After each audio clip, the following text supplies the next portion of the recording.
You know what? Here, look at the difference. Hi, everyone. We are live. We are live with Jack Gescheit, and he is from the Tree Spirit Project. And there's a website you can go to right there. But I want to jump right into this and check this out, folks.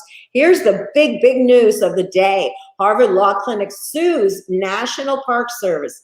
That's Point Reyes National Park Service being sued over negligence. What they're bringing forward, failure to protect the elk is exactly the wording. So I have Jack here with me, and we've been following your story, and you and the other activists that have been working on this for so long. How do you feel when you see that, Jack? Very excited. Very excited. It's a huge bit of progress forward, and we've been building this movement. I've only been involved for 2 years, and other people have been working on this for 4 or 5, even 10 years. So thrilled to see it get pushed out into the national news finally. Yes, and we're going to get into how that all happened, but I want to give people a little bit of a background on it. And you sent me an amazing video, Dying of Thirst. Let's just show people that are not familiar what's going on.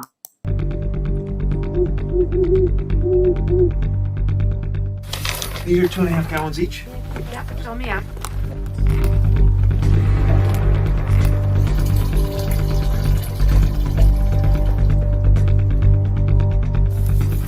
For the elk.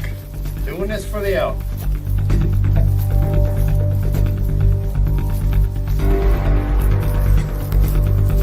It's as dry as Death Valley with cracked earth. We're going to put it on one side, off the center of it. Hopefully elk go there.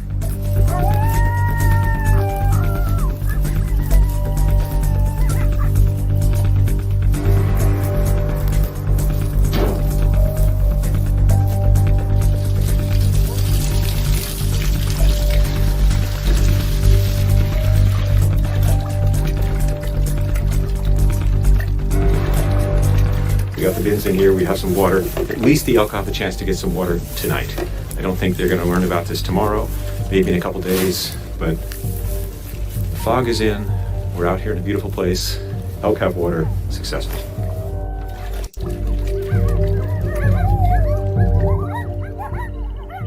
This is a place there used to be water in a dry pond bed, but look at this, it's like Death Valley here. And this has been this way for months now. Okay, so we're going to continue with that in a moment, but so just to get the viewers up to speed, there is an event next week, a protest, and you can go to Tree Spirit Project /elk and check out the information if you have to run. I just want everyone to know about this. Don't miss this. But apparently you guys were so overtaken by the deaths, continually dying off these elk, Park Service is doing nothing. You took this into your own hands, went into the park, leader by leader, on your backs, carrying it in. And let's show what happened next.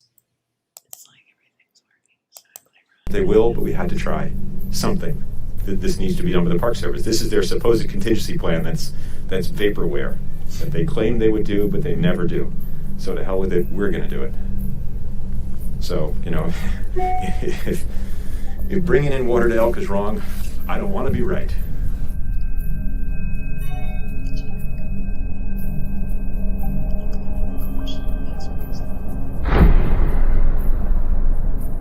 So when we go look out there, what are we going to see the water in? What is it? Is it in plastic, or what is it? What did you pour water into tonight?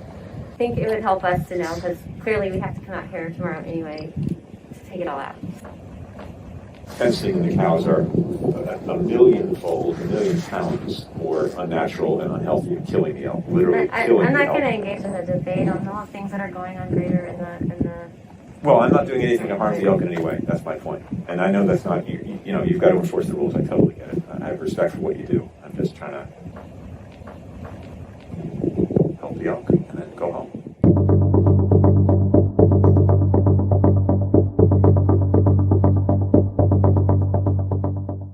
Tonight, the Thule elk have water. Very brave activists went and successfully managed to drop some water into Point Reyes National Seashore in the Elk Preserve, where elk are currently trapped without water for the last 4 months. Many of them have been dying. Unfortunately, the park rangers and the sheriff at the behest of the dairy industry, came, and we expect that they will be actively removing the life-giving water from the native wild animals, the Tule elk who live there. Wow. That is just incredible. And we have to let people know why the fence is there. Do you want to talk about that for a moment? We have 2 more clips. I don't know whether we should keep going or do you want let me give a little context, and you can show Okay, more go clips. ahead. So, and thank you, Lindsay. Thanks for doing the show and giving this story more airtime. It's even bigger than just what would touch the hearts of animal and wildlife protectors, which is they're killing the Tule elk in a national park. I mean, that's horrific enough. And really, that's just the bloody tip of an iceberg of political corruption and larger issues like the privatization of public lands for the cattle industry, which contributes to the climate crisis. And saying that on 60 Minutes is one thing. Well, people hear it. Saying it here, to this group with Jen Unchained, obviously people understand the issues there. So there's an example. That map you just showed that's Point Reyes Seashore, the triangular piece of land kind of in the bottom left part of the frame, not the top right where it says family ranches. That's the land. That's not Point Reyes Seashore. But that's a 71,000 acre national seashore, technically run by the national parks, a national park unit, as they call it. And a third of it, 28,000 acres has been given over to these cattle ranches who were paid to leave millions of dollars, $350 million in equivalent dollars today. And instead of leaving like they were supposed to in 20, 25 years, they were given time to ease their way out over time, compassionately. They immediately started lobbying Washington, like, no, we want to stay. And they got lease extensions. Okay, another 5 years. Okay, another 5 years. Okay, another 10 years. And in the meantime, those beautiful elk you just showed, that's a photograph I made in the elk reserve. They're amazing, gorgeous animals. A rare subspecies of elk called the Tule elk, T-U-L-E, Tule elk, who are now dying by the hundreds over the years because they're locked into that's a beautiful piece of land, but it's only 2,600 acres. And there's a fence that blocks them from getting out onto the rest of the seashore's 71,000 acres in total. So they're on like this relatively tiny piece, a 25th of the land they would have otherwise have access to, where wild animals know what to do, as they do in all other national parks in the country, which is roam free and find food and water. Yeah. And of course, California has been in the headlines recently, suffering a severe drought. And especially on that piece of land, there's not much seasonal water. And in the drought now, there's very little water. So we were doing what you just saw there, which is sneaking in water. I mean, it's so funny to see all our masks. Oh, that's right. There was a pandemic going on. The little clips. Trough's gone. So elk are not allowed water here in a reserve, even once it's already here. That isn't a policy designed to kill wildlife. I can't think of a better one other than shooting them. Oh wait, that's right. That's what they're gonna do to the free-ranging herds. The ones in the fence, they can't justify shooting. They'll starve out and deprive them of water. Even water that's already here. They just couldn't even leave it a day or two. This water is gone.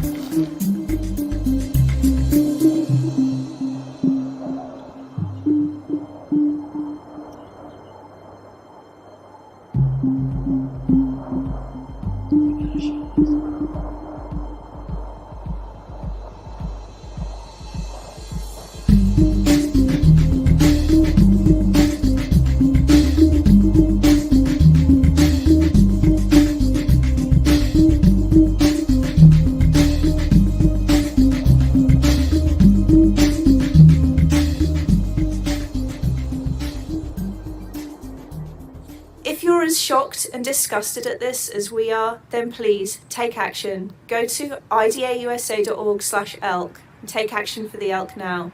They need you.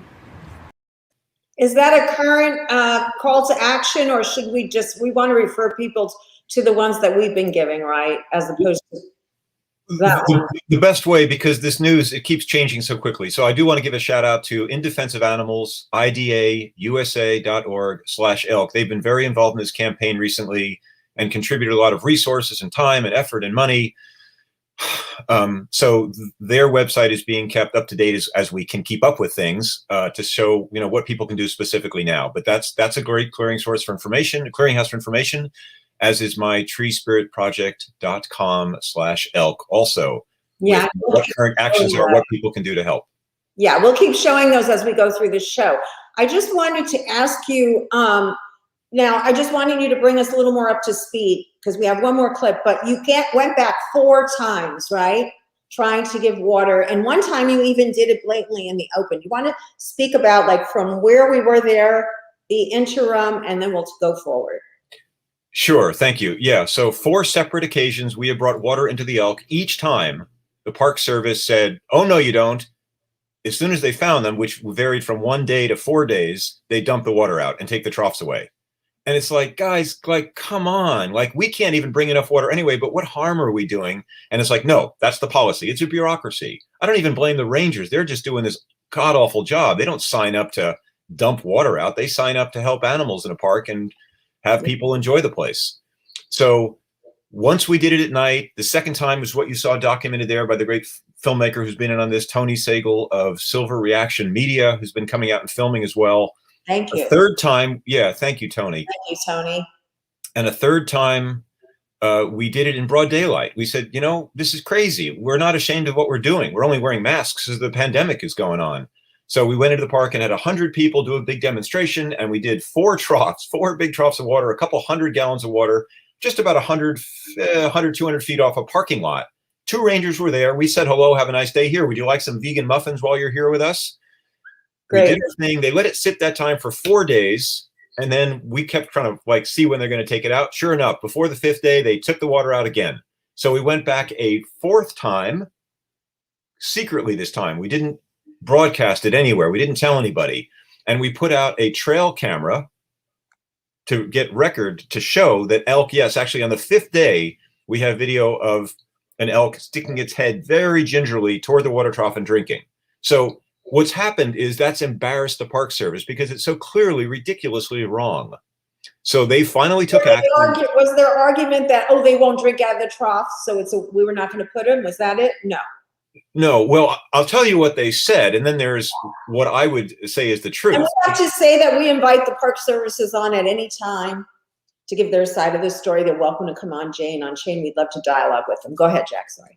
The Park Service says they don't need water. They said all the elk deaths, 254 back about 7, 8, 9 years ago, and 152 just last year in 2020. They said, no, the elk have plenty of water. They're dying from drought-related conditions, which is lack of adequate forage, which is the fancy term for food, what they eat, the vegetation. And it's like, oh my God, you got to be kidding. And then to cap it off, so what did they finally do now? And this is just a week ago. After saying there's adequate water, there's still adequate water, we would take care of them, but there's not enough nutrient in the food because of the drought. Instead of bringing food, they brought water. The very thing they said there was enough of, that's what they finally did. So we're thrilled they did some action. And we choose to say, look, folks, everyone listening, activism works.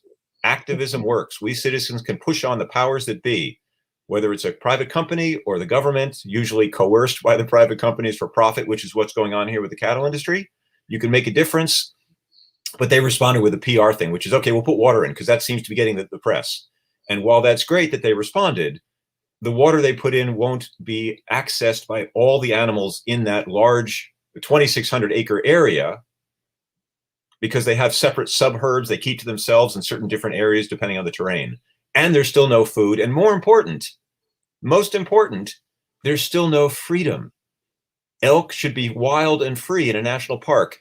Everyone can agree on that. And the only reason they're not free, and the only reason there's that big fence you saw and those wonderful video images from Tony, heartbreaking images Tony recorded of a mother. Yes. A mother separated from her child, a fawn, it's not called a fawn, that's a deer, separated from the mother. Yeah. That fence is up to please the cattle ranchers who don't refuse to allow any elk to eat a little bit of grass and drink a little bit of water on their land, which isn't their land. It's all public land. They just lease it at very low rates, which is why they don't want to leave. It just comes down to money as usual. Yeah, I'm sure moving all of that whole mess would be a huge undertaking because not only, cheaper, but they have to move it. It's Well, all so, tied into money. so very importantly, what we keep saying is the immediate thing to do is just take down the fencing. Take I down mean, the fence. it's so simple, and let the elk wander. It'll take them a while to realize they're free out of their cage anyway. And the ranchers their businesses aren't destroyed by that. They'll Yeah. have a little bit of elk wandering on their territory, which, as you saw from that baby, they sometimes get out anyway or sneak under or break. What were the statistics? The number of elk are about 480, and then how many thousands of cattle? So how could they possibly take the food away from them? It would be the other way around, which is what's happening, of course. Thank you, Lindsay. Fantastic point. And actually, the total numbers are there are about 600 elk in there's three herds. The big herd of about now killed down to about 296 elk now by their own count, by the Park Service count, is in the fenced area. About 600 in total in 3 different herds in the park. 2 of those herds are free ranging. We'll talk about that later. Yeah. There are 5,600 cows, almost 10 to 1 the number of cows. And the cow owners are complaining, hey, those few elk, 1 out of 10 compared to our herds, are causing us problems. It's just absurd. Yeah, let's show that. Is this the Very good. That's a great map. herds? That's the Tule Elk Reserve. And there you can see those are 4 separate herds. Those dots represent radio telemetry collars. So there's the South herd, which is where we were bringing water in 4 times and where they put water in now, finally, the Park Service, some water. But the White Gulch herd, the Plateau herd, and the North herd do not wander down to the south. They won't even know it's there, frankly. And there's a couple little, you actually see in the North herd there's tiny little circles you can see in there. Those are some natural ponds which are drying out. There is still some water, but it's not enough. And by the Park Services, the one thing we agree on is there's not enough food out there. It's drought-stricken land. It's really already dry, and it's just June, for heaven's sake. It's terrifying what's going to happen in July, August. And they need to take action, is what it is, right? They need to take action. Here's a poster, speaking of taking action, an opportunity. Guys, I want to remind you to please share out. No. That's out of date. That's old. That's old. Oh, That's out of sorry. date. It's all right. It's all Sorry. right. There's a Let me- lot of actions. Let me find this one. That Great. it? Thank you for correcting me. This is actually the Facebook page, but we would prefer that you go to Spirit Tree, the TreeSpiritProject.com. Tree Spirit. I'm getting really mixed up here. Tell me about it. Tree Spirit Project right here. We prefer you go to this address because it's easier for you to get the information. And if you can participate, please do. But if you can't participate, you can help by sharing out this video and getting the information out. Because the more this information is shared with the public, the more absurd it will seem, because it is absolutely absurd for a Park Services to be not taking into consideration what citizens that are not even professionals know they're going to perish, and they are perishing. It's just simple black and white. So we want the many people as possible to get this message. So please share out. Thank you, Lindsay. Yes, so that's beautifully, appropriately, it's why we chose it. Independence Day weekend, Saturday, July 3rd, is the next big demonstration inside Point Reyes National Seashore at the Tule Elk Reserve. At the fence line, there's a cattle guard there. As you can see in that graphic by the prison walls there, the prison bars, which is the fence line, 2 miles of 8-foot tall fence. And then, as the video said, there's hundreds of miles of additional barbed wire fencing, all of which eventually has to go along with the cows. But we're practical, we're pragmatic. We know immediately the cows aren't going to get out there tomorrow, going to be removed from the park as they should be. But the fence line, the fences can come down and the elk can be freed. And then also there's another demonstration actually tomorrow. Great, talk about Tomorrow, Sunday, June 27th. And Miyoko Shinner, who's amazing, and PETA have partnered to do a demonstration in Point Reyes Station, which is the little town just at the edge of the entrance to Point Reyes Seashore. So that's a little closer to people who are in the Bay Area. It's in West Marin County. They would know the name of the town, Point Reyes Station. And that's, both of these demonstrations are 11 o'clock in the morning. So tomorrow's a Sunday, and then it's June 27th. And then ours next in the park is Saturday, July 3rd at 11 o'clock at the Tule Elk Reserve itself. Fantastic. And we want to repeat that information towards the end of the show again, so everyone gets it. There is a demonstration tomorrow as well.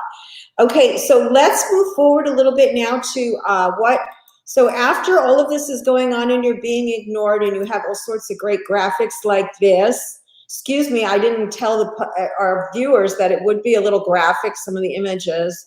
So please excuse me for not stating that. But so you guys were out there and here you are on the fence at another protest. So this is going on for a while. So you guys keep going there, as you said, bringing the water, protesting. And then what happened? What was the turning point that we seem to have now? Well, the big thing that happened is it was a beautiful confluence of events, which is many of us were saying, sue them, we got to sue them. And, you know, that's how things are often resolved in the courts. And then as it turned out, the Harvard Law School's there it is, Animal Law and Policy Program had been made aware of this through our actions and was, you know, considering bringing a suit. They're interested. So we connected. And there's a lot of political backstory to it and legal backstory, but it's basically, there are now 3 plaintiffs. I'm one of them. And then one animal rights group, which is the Animal Legal Defense Fund, that's also out here. I believe they're based in Cotati, which is in the Bay Area, just north. So we are being represented by Harvard. I've always wanted to go to Harvard, so now I have. Harvard lawyer representing. Harvard lawyers, yes, the people you want on your side. And I mean, that's great. They also have heart, which is so wonderful to see. And, you know, it has to rewrite all our negative impressions of the law profession. No, there's beautiful, amazing people who are in it to do good in the world, like these folks are for this just cause. Yeah. So they're suing the Park Service. I mean, that's the bizarre thing. It's the federal government because they run Point Reyes National Seashore. And that involves the new Secretary of Interior, who we expect fully to be a partner in this if we can get her attention to it, which is Deb Haaland, the new Secretary of Interior. And she, in effect, presides over the entire Park Service and could, with the stroke of a pen, deal with a lot of these issues. Okay, Jack, let me ask you a question. You just struck an idea. If we could get our viewers to contact her, would we be able to put a link up in the comments after the show telling people how to get in touch or to ask her to take the action that you're saying, take note of this and help us? Yes. Okay, so we will put an address in there where you can take action, folks. Yeah, and actually, let me do a shout out to one other party, which ties in directly with this. So I learned about this from 2 ways. One is a wonderful documentary film by the filmmaker Schuyler Thomas, who is another plaintiff with me in this current Harvard lawsuit. He made a film called Shame of Point Reyes. So Shame of Point Reyes is on YouTube. You can see it. If you're interested in this issue, it's a full documentary and it gives you all of it. It really lays it out. And .org? Is it shameofpointreyes.org? I'm going to put up a banner. I believe so. I know if you Google it, you can get to his URL. I think that's the URL, shameofpointreyes.org. I'm pretty sure. Keep talking. I'll see if I can find it. I'll keep talking. Yes, that's what I do for the elk. And the other person is Diana Oppenheim of forelk.org. She and Schuyler were people I met at the same day, both working on this cause before I showed up to run my mouth for the cause. And she is going to Washington as we speak, driving in her car from where she lives now in Michigan. And she is going to deliver 100,000 signatures for this cause to free the Tule elk and Point Reyes to Secretary Deb Haaland. So you can go to her website also, for those willing to do this work, forelk.org, an easy URL to remember. And I'm sure she has information there, probably featured, because she's doing this action as we speak, today, Saturday, to be there Sunday, to then deliver these signatures to the Secretary of the Interior of the United States of America on Monday. Okay, let's just show, let me see if I can show a little piece of Point Reyes. I can't promise, folks. Let me see here. It might. Do you mean a map to show the topography to where Point Reyes is? No, I'm talking about the Shame of Point Reyes video. Oh, the clip. Okay. Yeah, so Schuyler's an amazing, passionate filmmaker who's he just was out there for weeks and weeks and weeks and weeks filming this thing before I was involved in it, before many people became aware. And it's because of his film that so many people have become involved. Let's see if we can play a little bit here. It's devastating when I've watched it. So folks, I'm warning you, it's devastating. Well, not this. This is a beautiful intro. Yeah, go ahead. Yeah, I shouldn't say that because we want it breaks your heart, is what I mean.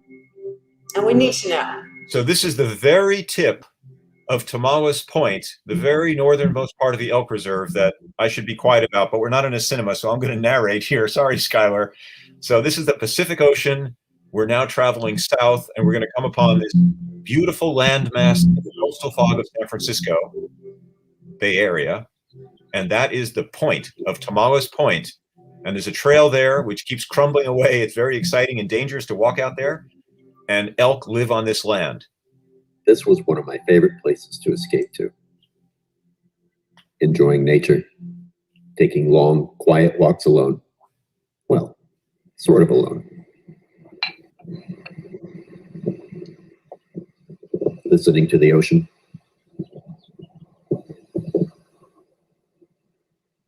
Or simply observing the unique and fantastic wildlife.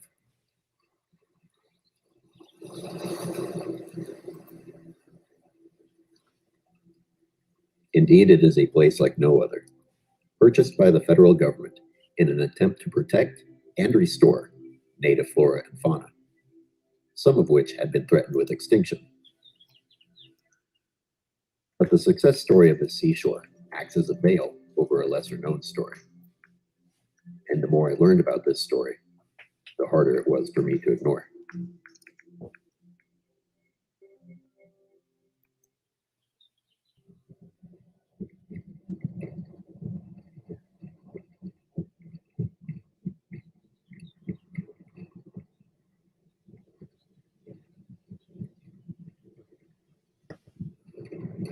Cow, cow, cow, cow, more cows, more cows, more cows, cow, cow, cow, cow, elk, elk. What is that elk doing here? I just saw more cows in 5 minutes of driving than there are elk in all of Point Reyes National Seashore. I said that with intentional humor at the time, but as I was to find out, there was a sobering amount of truth to it. Turns out there are more cattle just in this section of land designated as a national seashore than there are Tule elk in the world. Hi, my name is Skylar Thomas, and I'd like to invite you on my personal journey of eye-opening in Point Reyes National Seashore. Yep, there's going to be a lot of poop. Normally, I'm making films about sharks, and Point Reyes was just a beautiful place fairly close to me that I would go to for some natural therapy and a break from the computer and editing. But little did I know that before this journey was over, sharks would be a part of this story as well. Let me state that I don't have a personal problem with cows. In fact, it's more likely that we don't give cows the credit that they might deserve, even when they occasionally block the road. But none of that changes the reality of what comes with these industries. Now, what on earth am I talking about, and why? Well, it all started with these things on my left. If I hadn't seen these, I may not have told this story at all.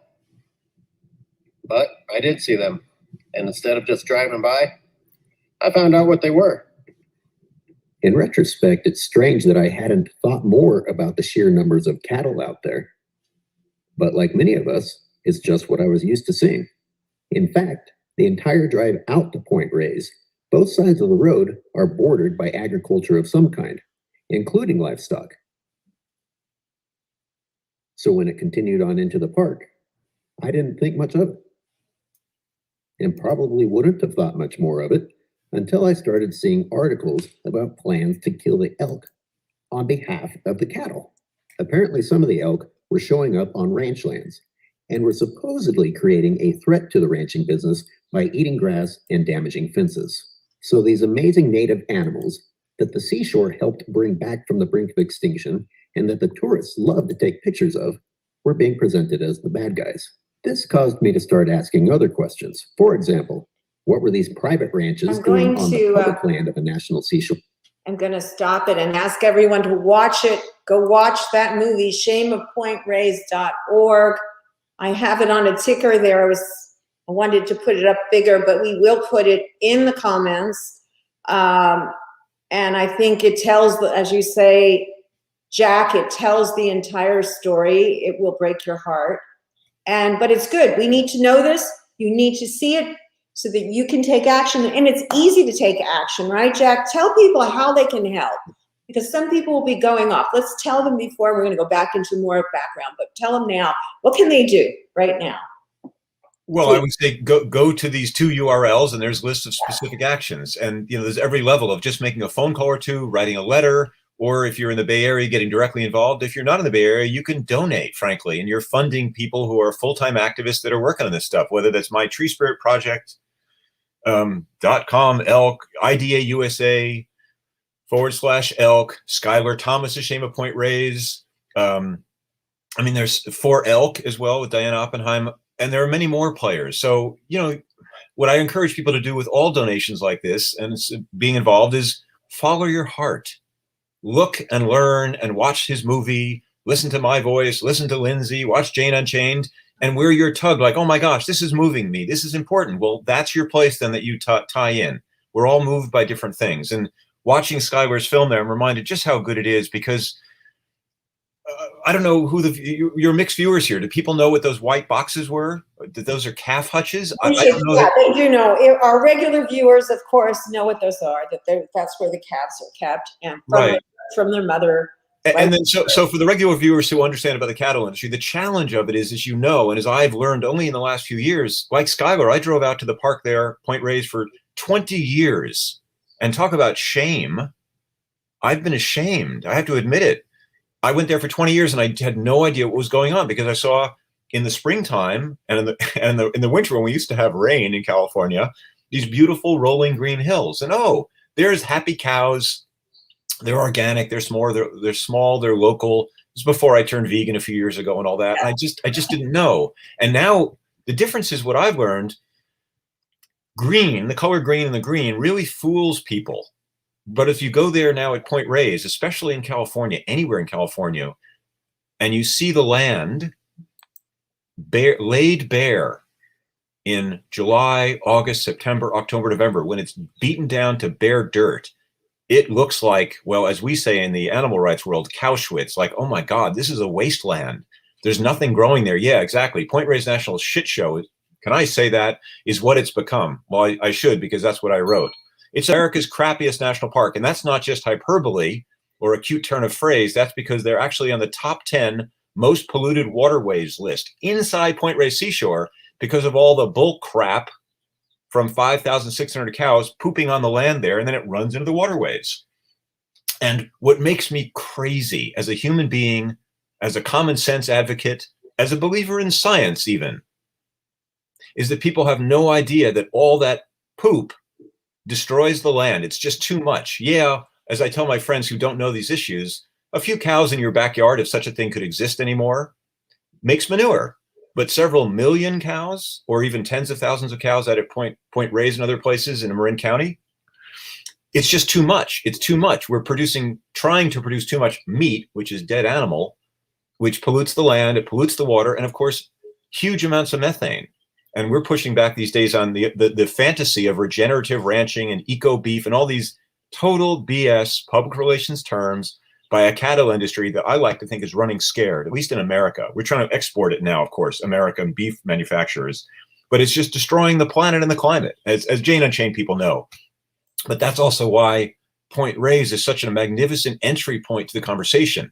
You don't turn to your family member or your friend who doesn't know you're a crazy vegan, oh, enough already, I'm going to have a burger right in front of your face, that kind of thing. Instead, you say, hey, did you know they're shooting the wild elk in a national park at a Point Reyes?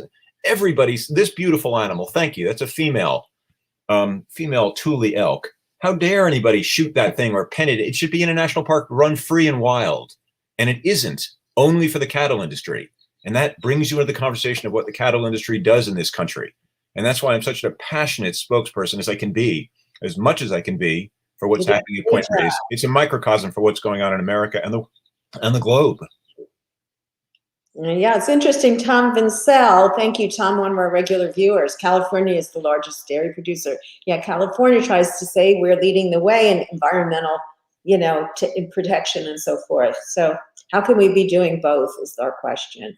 Thank you, Tom. Thank you. And for me, there's so much information I can't synthesize it all. So there's so many other activists supporting the work It's incredible, and so many more people. And as we share and share and share, we'll reach more people. And of course, for me, it's like, Jack, take a breath, calm down, talk calmly to people. That's how you have them listen to your argument versus getting strident, as I tend to do, because I just get so wound up about it. It's so upsetting.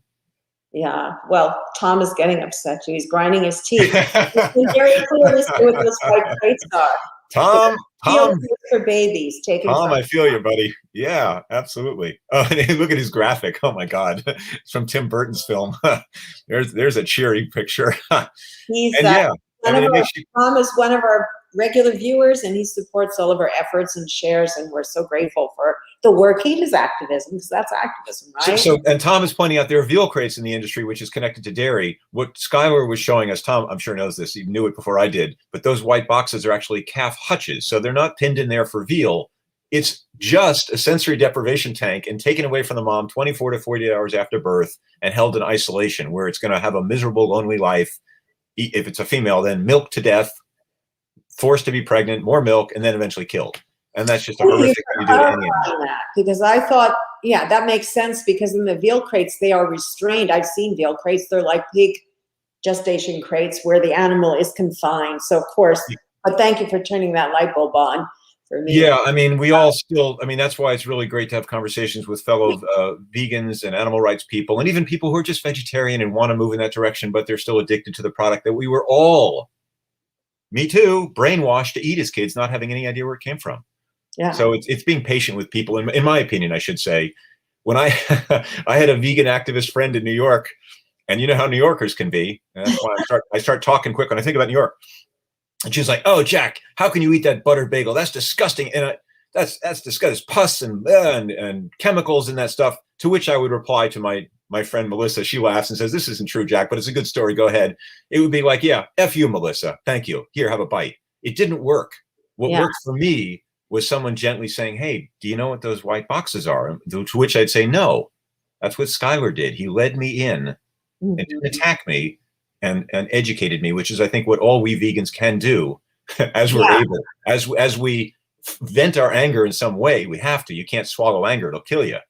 But when you can channel it. You can channel it. I've been trying to my way is channeling it to performing and music, and you can find, and yours is photography and your wonderful web. You have to come on and talk about that sometime, what you're doing with the Tree Spirit Project. Yeah, I mean, so Tree Spirit Project was me connecting with trees. I was an environmentalist specifically around trees and forests in the world, making photographs of large groups of naked people communing with trees. That's where I calm down and get away from these computer screens and Zoom rooms and just walk among trees. And it wasn't until years of doing that on stage and giving talks and taking tours and making photographs with groups of people around the country that I learned, gee, Jack, don't you know the #1 reason globally we're cutting down the world's trees, especially in the Amazon and the rainforest? And I didn't know it was for cattle. To make the connection, it's yeah, that's the problem. That's what we're saying. People don't make the connection. But let's move forward, because we're almost, believe it or not, out of time. We want to talk about a little bit about the lawsuit, and we want to talk about the media, mainstream media coverage, which is very exciting. So can you just go, what would you like to discuss first? The mainstream media, what came first, the chicken or, we don't want to use that analogy, no, that's speciesism. What came first, the media coverage or the lawsuit? How did that work? So they work synergistically, but I would say in this case, and by the way, the answer to your question about chicken and the egg, it's the egg.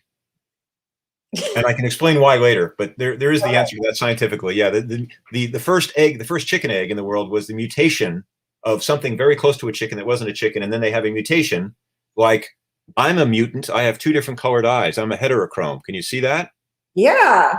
So I'm technically a mutant. That's why I know about my fellow mutants, and I have other powers, but we can't talk about this here. So it was our publicity, many, many activists, far from just me, who were willing to step forward and do dramatic things to get media attention. That this was an article that ran because of one of the water drops we did. And then that caught the eye of Harvard Law, who then was interested in getting involved and looking for a way in. And, you know, hey, pick me, pick me. We have specific stories, complainants. We are plaintiffs saying, my experience of Point Reyes Seashore has been ruined by seeing animals die, seeing them emaciated, knowing more are going to die. And the reason for the lawsuit, the claim against the park, is they're not doing what they're legislated to do, which is protect the wildlife in their borders. They're not, by the way, they're not a threatened species, Tule elk. That's a political football trying to get that passed because hunters don't want them to be a protected species that way, a threatened or endangered species. So they're not listed as threatened or endangered. Those are have specific legal meanings. They are a protected species, the general term for wildlife in a national park, why there's no hunting in national parks. And that does cover Point Reyes' magnificent Tule elk. Right. So we came together, a law firm, a law group that was willing to bring a suit to save these animals, and us activists who've been working for a long time. And now, thanks to Harvard's involvement in this, they have a lot of power and publicity, and it's being pushed out onto the national stage where it belongs. Because as I say, and I'll continue to say, it's not just about these magnificent animals that are being harmed.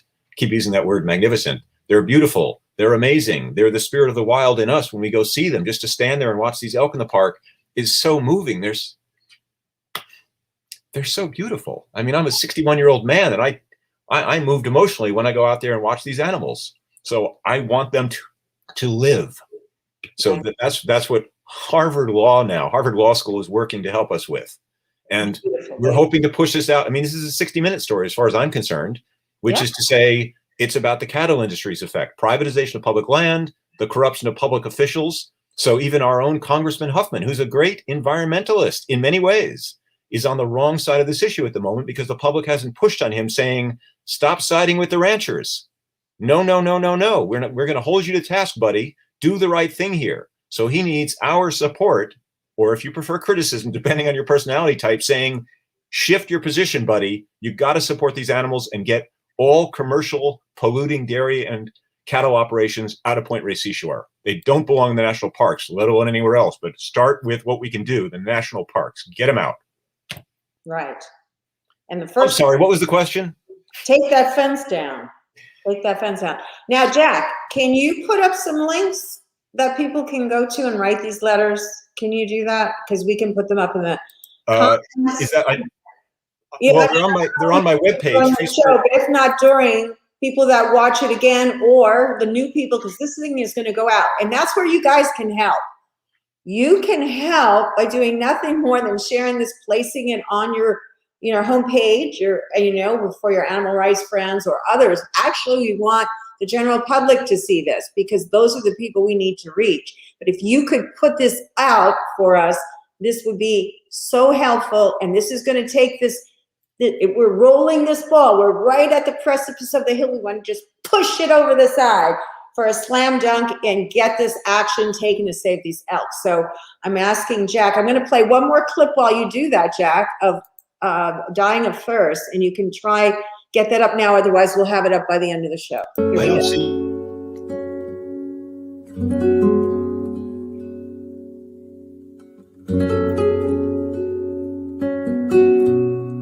It's completely outrageous that a national park would choose to kill Tule elk when their whole species is at such risk. So I think it's time to let the elk do their work and restore this to what the mission of a national park should truly be. This is an embarrassment for the national park system.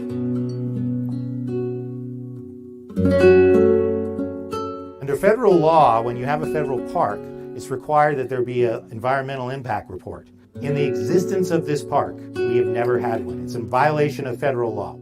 If the cattle ranchers would transition themselves away, they get to be heroes.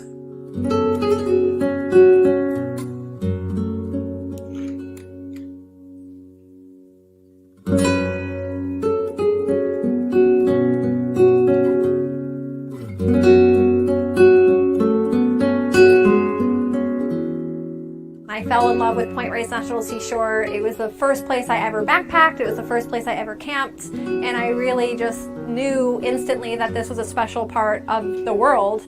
This is actually the largest piece of protected coastline in the United States, south of Alaska. It's home to 15% of all California biodiversity.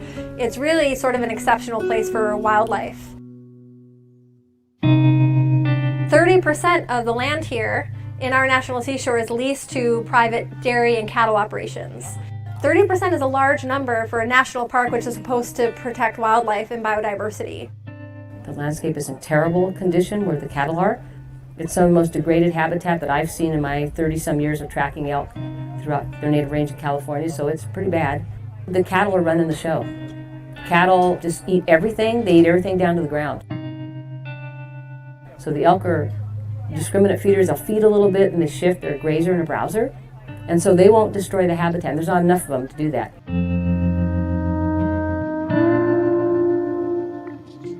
There are over 5,000 heads of cattle in Point Reyes National Seashore, and there are only about 500 elk total in the park. So there we go. There were the numbers there we had. So it's, yeah, you put two things here. We've already got that one up, those two up. Those two are actually already up. We have those already. Oh, but I can put them in the, hang on a sec. So Jack, do a little tap dance. Gee, me, I have nothing to say. It's sort of the joke with Jack is like, when you let him go talk, you want to get that hook ready. But that's because I feel passionate about this stuff. So we understand. My girlfriend Kara's like, am I going to see you again? Like, yes, Kara, I love you. Please don't go. I got to do this. Well, especially when the media hits, I was inspired years ago by Julia Butterfly Hill up in the redwood tree, who advocated for not cutting down old growth redwoods, of course. And there was a documentary film about her and a book, and she inspired me. She was in her 20s. I was in my early 40s at the time, which is almost 20 years ago. And the documentary showed her trying to keep up with the media. Once it hits, it becomes a feeding frenzy, and they really wanted to get her, and she wasn't sleeping, and she was up in a tree, by the way, just giving every interview she possibly could. So I'm inspired by her whenever I think, wow, there's a lot to keep up with and I can't memorize everything. It's okay. Just do the best you can. And that's for all of us, of course. If you care about these things, for me, Edward Abbey, the famed environmentalist, also from Harvard, by the way, said, passion without action is the ruination of the soul. Wow. Yeah, that's true. So take action. You'll feel better. Even though it's depressing and frustrating, the alternative is worse. And then, of course, you find a community, as I have, of fellow activists who have your values, who believe that, yeah, it's probably a good idea to save humanity's life support system called the environment and not brutalize the animals. Those pictures of the coastline, and then you've got to watch Skylar's film. The footage in there is just beautiful, breathtaking. You're right. It should be on Nat Geo. Why isn't all of this on Nat Geo? It will be there. It will be there. That's why your show and other activists are watching this. Yeah. Yes, last week, my guest actually is on Nat Geo. He was on all that day that we broadcast. He was on all day. And that's as we like to say, it takes a herd. So we're moving this thing out to the national spotlight, and then it will get that airtime. It deserves it. Yeah. And so what's the next steps with the lawsuit, and how does that all go forward, and how soon, you may not know the answer, but what are you guys hoping that by what point will they get water and food, which is of course what this is all about? Well, that's kind of beyond my pay grade. So the lawyers, it's like my joke is I'm not going to be the next Rudy Giuliani running my mouth and causing trouble. Like, I'm not in charge of legal strategy. I'm merely a plaintiff who can speak passionately and write passionately about why the park has been ruined. And then I let the legal team handle exactly what they do with the court and the judge and how they make their argument. Do you have to appear? Will you have to show and testify? I actually asked that question when I was, okay, I want to be a plaintiff. By the way, what's involved? How much, energy and time and money, all that stuff. And they said, well, probably not. But if you do, it'll be on Zoom these days. So even that, it's one of the bizarre silver linings in the pandemic. I'm involved with other issues with the park for bringing in the water. I don't have to appear in court. I appear on Zoom. So yay, internet. Although if we're up to me, we'd tear it all down and have everybody live out in grass huts on the land. Except there's too many humans now, so never mind. I'm joking. We do have to say that the Park Service, and we didn't mention this, did bring in troughs of water. You did mention it, but not adequate food, so it's not going to solve the problem. And again, just to reiterate, and I hope I say this right, only a small number of the overall herds, there are 4 herds, are going to get any of the water anyway. So best case scenario, it keeps a few from dying of thirst, but not of food. And so we did bring in these troughs, which we should show.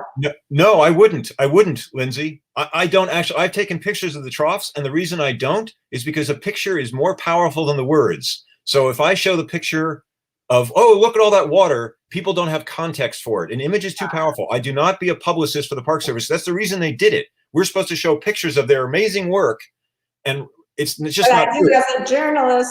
Let me give you, I'll let you do it. You do what you need to do. For a second. Let me make this analogy. Okay. I don't want to appear to be an ungrateful activist once the Park Service does what we were begging them to do, right? Right. However, here's a question.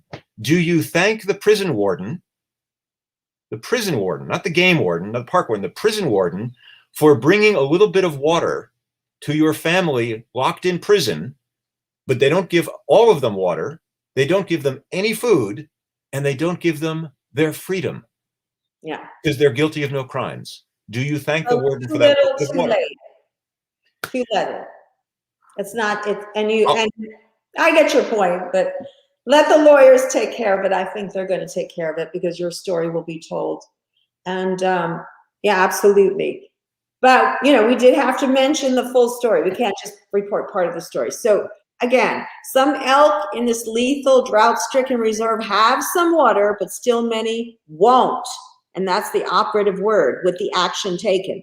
And many won't have adequate forage, vegetation, and unless they are released from the zoo-like enclosure, which prevents their roaming freely over 71,000 acres, those few little itty-bitty elk. I mean, what, you're going to see one every 3 weeks or something? Or that's crazy. Just doesn't even add up. So. And I also say this for people in the Bay Area, even with all this upset about the elk, you can still, the amazing thing is it's a free national park. You can drive in for free. That's why it was created without any admission fee, not $5, not $10. You just drive in. And it's, 45 to 60 minutes from San Francisco, from the Golden Gate Bridge. You can go into this park and you can see these elk, guaranteed. Because they're locked in this little pen. I mean, that's the irony, is if we would release them, you'd still see them, but not as easily as right now. So you can go join our demonstration on Saturday, July 3rd, which you would. You'll learn a bunch more, meet a whole bunch of fellow animal lovers, and then stay, bring a lunch and enjoy, and go walk around the park and get a breath of fresh air. If it's going to be hot probably that weekend, 4th of July weekend, it's like 20 degrees cooler out there. It's right at the ocean. It's a magnificent piece. It's the largest stretch, actually, of protected California coastline, Point Reyes National Seashore. Yeah, we want to just remind people that this is the page that you can go to if you want to check on the event. If you want to learn more about the elk, you would just, up here instead, you would put in elk instead of events. So treespiritproject.com events. /elk /events. They link together. Once you see elk, you'll be directed around. It's easy to find. Yeah. And here's the time, and that's next week, but the one this week, what time is that one? Repeat that again if you can. So just for simple memory, they're both at 11 o'clock in the morning. The one tomorrow, which is Sunday, June 27th, is at the little town of Point Reyes Station in town. Point Reyes Station. And that's Sunday. And then the following Saturday, 4th of July weekend, on July 3rd, the Saturday, 11 o'clock, same time, but inside, farther drive, inside Point Reyes National Seashore, at the Tule Elk Reserve, which is on Pierce Point Road. It's easy to find on a map. It's right there. There aren't many roads out there. Right. And so we'll be also sharing this out all week, and we'll be also hoping to we'll put that information out. Yeah, that's pretty much. Anything else you want to share with us, Jack, before we end the show for today? Just thank people for caring and to take that step to get involved, which is a mix of, I know, kind of trepidation and pain, as well as you want to do something. But I promise you'll feel better for having done something. You've done your part and you inspire other people. And this is how movements begin. And as Mother Teresa's words, Mother Teresa inspires me, and I'm not Catholic. And she said, Mother Teresa said this now, mind you, we're not capable of doing great things, only small things with great heart. Yeah, that's beautiful. Just beautiful. Yeah. Jack, are we going to be able to meet you out there? You're going to have someone that we can come on camera and jump on next week after my show and show people? I will be at both demonstrations. And if it's not 80 degrees, I'll be wearing my bright yellow jacket so I can be spotted easily. It's the opposite. I'm saying, when we go on, we're trying to go on next week, remember? Yeah, we're gonna actually tomorrow when I go out to the demonstration that Miyoko and PETA are doing at Point Reyes Station, I will also drive out and see whether we can. There's phone coverage out there. I just need to do a test to see whether we can do a live video feed if there's enough bandwidth. Great. I'd love to. We're going to try to do it. We can bring it to you live if you're not in the area. If you're in the area, go to it. That's the best thing. Yes, please. And we'll talk about that, Lindsay. Thank you so much for the show, and thanks to your audience for caring about the animals of the world. And you know, they are innocent. Posted on what happens. Of course, you'll have to come back. So yes, of course. Thank you. We'd love to, and we're rooting for you. And the way you can root for them is share out the video, talk about this issue, tell your friends what's going on, and let everybody kind of get out there and put their voice with this. And that's the power that will make the change we need.